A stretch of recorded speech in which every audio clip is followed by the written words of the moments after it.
N129 में ضمنی इंतखाब के सिलसिले में पोलिंग का अमल इस वक्त जारी है। वोटर्स की आमद में कदरे तेजी आ रही है। अब तक की क्या सूरत हाल है, तफसील जान लेते हैं नुमाइंदा डॉन न्यूज़ मियां शुएब से। शुएब, बताइएगा यहाँ कैसा टर्नआउट देख रहे हैं आप?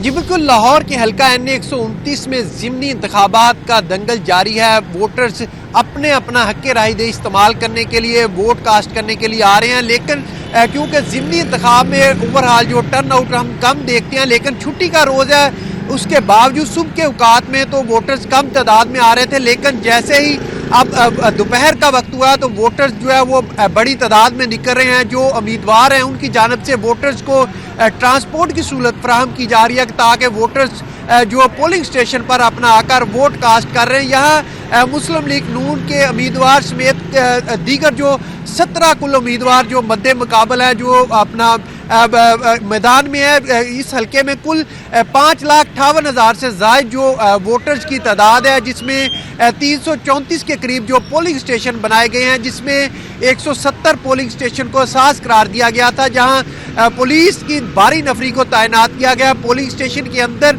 और बाहर भी पुलिस की नफरी को तैनात किया गया है। जो भी वोटर्स वोट कास्ट करने के लिए आ रहे हैं उन्हें चेकिंग के बाद अंदर जाने की इजाज़त दी जा रही है। इस वक्त तक लाहौर के इस हल्के में तकरीबन जो तमाम ओवरऑल पोलिंग स्टेशन है उन पर स्मूथली पोलिंग का अमल जो है वो जारी है। जी आपका